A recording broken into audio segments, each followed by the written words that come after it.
प्यारे दर्शकों, नमो नमः है। आज हम कक्षा 7 की रुचिरा पुस्तक के हास्य बाल कवि सम्मेलनम इस पाठ के प्रश्नोत्तर हल कर रहे हैं। चलिए हम अभ्यास प्रश्नों पर चलते हैं सीधे।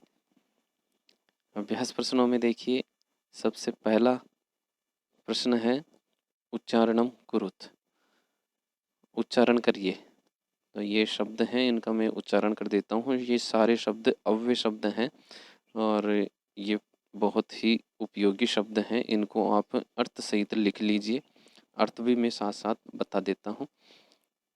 तो ऊपरी, ऊपरी यानी ऊपर, उच्चारण भी करते चलिए मेरे साथ और इसका अर्थ भी आप लिखते चलिए। ऊपरी शब्द है और इसका अर्थ है ऊपर। अधः, अधः यानी नीचे। उच्च ही, उच्च यानी जोर से, ऊंची आवाज में। नीचे ही, नीचे यानी धीमी आवाज में। बही, बही मतलब बाहर। अलम, अलम यानी बस या मत या नहीं। कदापि, कभी भी। अंतः, अंदर। पुनः, फिर से, बार बार। कुत्र, कहाँ। वेर, कदा, कब। वेन, एकदा, एक बार। इस तरह से ये सारे अव्यय शब्द हैं। आगे बढ़ते हैं। आगे बढ़ने से पहले आपसे रिक्वेस्ट है कि आपने अगर चैनल को सब्सक्राइब नहीं किया है तो चैनल को सब्सक्राइब अवश्य कर दें। दूसरा प्रश्न है, मंजूषातः है अव्यपदानि चित्वा वाक्यानि पूरयत। अलम, अंतः, बहि, अधः, ऊपरी। इन सब का अर्थ मैंने पहले प्रश्न में आपको बताया है। अलम यानी बस या मत, ठहरो, रोकने के लिए आता है अलम शब्द। अंत यानी अंदर या फिर बही यानी बाहर, अधः यानी नीचे, ऊपरी यानी ऊपर। ये अर्थ हैं इनके। तो वृक्ष से खगाह वसंती, वृक्ष के खगाह यानी पक्षी, वसंती यानी रहते हैं। वृक्ष के ऊपर, तो इसमें ऊपरी शब्द आ जाएगा। वृक्ष से ऊपरी, खगाह वसंती। विवादेन, विवाद मत करो, यानी यहाँ अलम आ जाएगा रोकने के लिए। अलम विवादेन, तो विवाद मत करो। फिर है वर्षा काले गृहात मागच्छ, बरसात के समय घर से मत जाओ। वर्षा काले गृहात बही, तो यहाँ पर बही शब्द आ जाएगा आपका, बही ही। मंचस्य श्रोतारः उपविष्टाः सन्ति, मंच के श्रोतारः यानी ऑडियंस बैठे हुए हैं। मंच के ऊपर बैठेंगे कि नीचे, तो नीचे बैठेंगे, तो यहाँ पर आपका आ जाएगा अधः। तो मंचस्य अधः श्रोतारः उपविष्टाः सन्ति। छात्रा विद्यालय से प्रविशन्ति, छात्र विद्यालय के अंदर प्रवेश करते हैं, विद्यालय में प्रवेश करते हैं। तो अंतः यहाँ पर लिख देंगे हम। चलिए अगला प्रश्न तीसरा, शुद्ध और अशुद्ध शब्द को, ये अशुद्ध शब्द को ही चुनना है हमें। तो अशुद्ध शब्द कौन सा है उसको हमें यहाँ पर लिखना है। तो मैं आपको यहाँ बता देता हूँ कौन कौन से शब्द हैं, आप लिख लेना। गमंती, यच्छन्ति, प्रचंती, धावन्ति। तो यहाँ गमंती शब्द है, गलत है, क्योंकि गम धातु का रूप चलता है गच्छ से, तो गच्छन्ति होना चाहिए, गमंती नहीं बनता। फिर देखिए रामेण, ग्रहेण, सर्पेण, गजेण। तो ये गजेण शब्द यहाँ पर अलग है, तो ये ण आया है, इस कारण से यहाँ पर अलग है, बाकी में ण सही है। तो ये कैसे होता है, आपने बालक शब्द याद करते समय भी देखा होगा, बालकेन, वहाँ पर मैंने आपको बताया था बालकेन। तो यहाँ पर भी ऋण नहीं है। तो ये ऋण कैसे होता है, तो ये ऋण होता है जब किसी शब्द में री आ जाए, जैसे ये री की मात्रा लगी है, इसमें र आ जाए या षटकोण वाला आ जाए या ट आ जाए, तो ये इत्यादि शब्द जब जब ये वर्णमाला के ये अक्षर आ जाते हैं किसी शब्द में, तो उसका अंतिम जो न है, इस न की जगह पर न हो जाता है। ये एक नियम है ऐसा। तो यहाँ पर गज शब्द में कोई र नहीं है, री नहीं है, श नहीं है, ट नहीं है, तो यहाँ पर ये न गजेन बनना चाहिए था, गजेन ये होना चाहिए था, लेकिन गजेन किया गया है, तो ये गलत है। यहाँ पर गजेन शब्द सही होता है। लतया मातया रमया निशया, तो यह मातया शब्द गलत है, क्योंकि यहाँ पर मातृ शब्द होता है। मातृ शब्द का तृतीय एकवचन में मात्रा बनता है, तो ये गलत है। आपको मातया यहाँ पर लिखना है। लते रमे माते प्रिय, तो यहाँ पर भी मात है होना चाहिए, माते नहीं होता, तो यह मातृ शब्द से बना है। बाकी देखिए लता रमा प्रिया, यहाँ पर लता रमा निशा, यहाँ पर मातृ शब्द है, इस कारण से ये अलग है। लिखती गर्जती फलती सेवती, तो ये सेव धातु है वह आत्मनेपद में होता है और इसका रूप चलता है सेवते, तो ये रूप होना चाहिए था, सेवती यहाँ पर गलत है।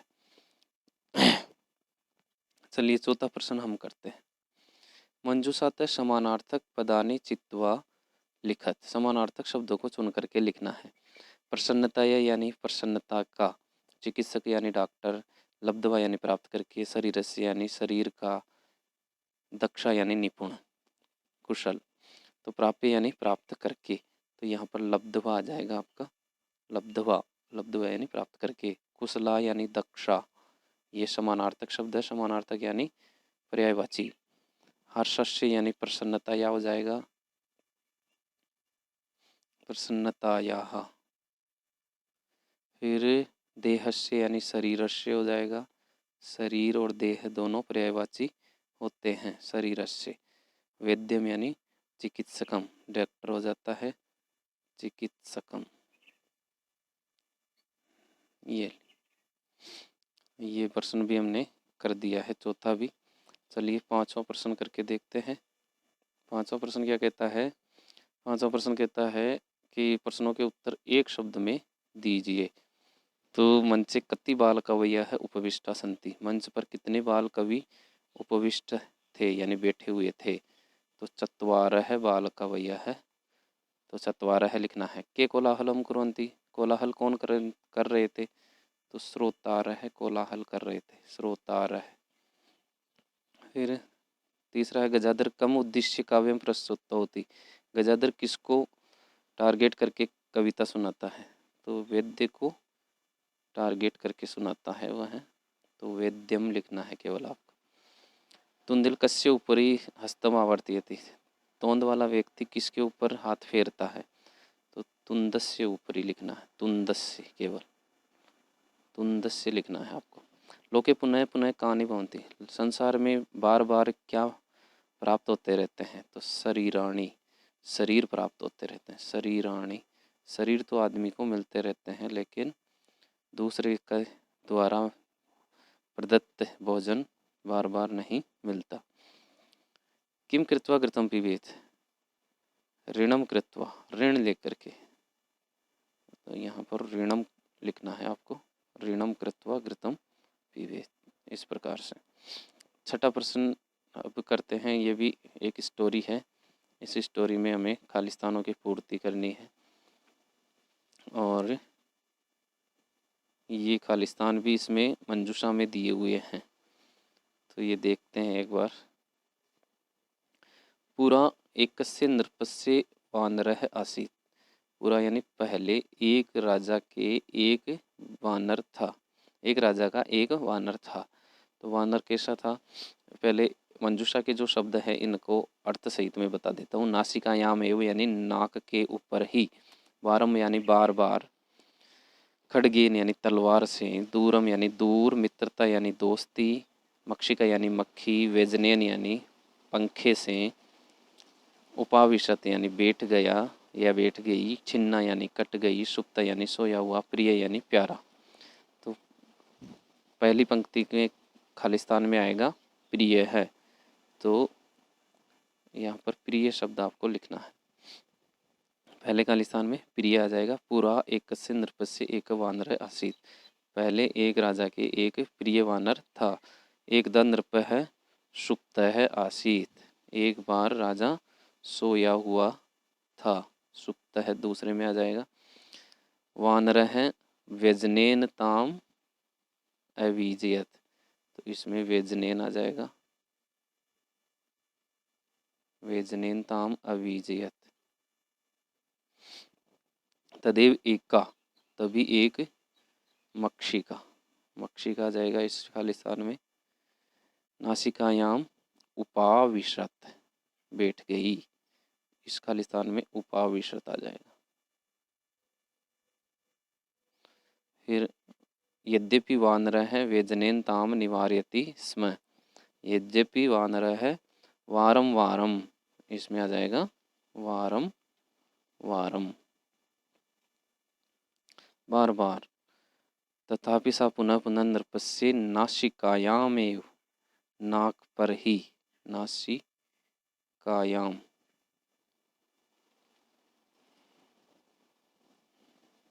मेव, इस तरह से पूरा लिखना है आपको ये वाला शब्द। फिर आगे चलते हैं नीचे।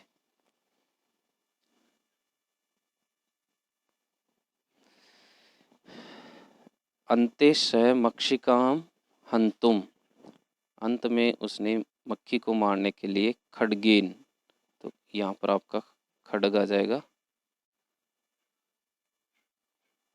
खड्गेन प्रहारम अकरोत्, मक्षिका तो उड़िए दूरम गता, दूर चली गई। परम किंतु खड्ग प्रहारेण नरपस्य नासिका छिन्ना, इस खालिस्तान में छिन्ना आ जाएगा। फिर अतएव उच्यते, इसीलिए कहा जाता है मूर्ख जनई सह नोचिता, मित्रता आ जाएगा, मूर्ख व्यक्ति के साथ मित्रता उचित नहीं है। तो यहाँ से मैं आपको अर्थ बताता हूँ कि अंत में वह तलवार से प्रहार करता है और मक्खी तो दूर उड़ करके चली जाती है, किंतु तलवार के प्रहार से उसकी नाक कट जाती है। इसीलिए कहा जाता है मूर्ख व्यक्ति के साथ में मित्रता उचित नहीं है। इस प्रकार से आपका ये पाठ का आपका छठा प्रश्न भी पूरा होता है। और ये सातवां प्रश्न है, विलोम शब्द को मैच करना है। अधः को ऊपरी से, अधः यानी नीचे, ऊपरी यानी ऊपर, अंतः यानी अंदर, बहि यानी बाहर, दुर्बुद्धि सुबुद्धे, उच्च ही नीच ही, दुर्लभम सुलभम, इस तरह से आपको मैच करना है। फिर इसके बाद में देखिए ध्यातव्यम भी दिया हुआ है, इनको भी आपको याद करना है। अव्यय की परिभाषा दी हुई है, बहुत ही उपयोगी परिभाषा है। अस्मिन् पाठे अधः अन्तः बहिः नीचे पुनः इत्यादीनि अव्ययपदानि सन्ति। एषा त्रिषु लिङ्गेषु, येषां त्रिषु लिङ्गेषु त्रिषु वचनेषु सर्वासु विभक्तिषु च एकमेव रूपं भवति, विकारो न जायते। इनका क्या होता है कि तीनों लिंगों में, तीनों वचनों में और सभी विभक्तियों में, तीनों लिंग और तीनों वचन और सभी विभक्तियाँ, सब में एक ही रूप होता है, यानी इनके रूप परिवर्तित नहीं होते हैं, इसलिए इनको अव्यय कहा जाता है। और एक श्लोक के माध्यम से भी बताया गया है, सदृशम त्रिषु लिंगेषु सर्वासु च विभक्तिषु वचनेषु च सर्वेषु यन्नवेति तदव्यम। तो ये है श्लोक, जिसका अर्थ यही होता है कि जो तीनों लिंगों में और सभी विभक्तियों में और सभी तीनों वचनों में जो विकृत नहीं होता, तद अव्ययम, वहीं अव्यय होता है। इस प्रकार से आपका ये पाठ पूरा होता है। धन्यवाद।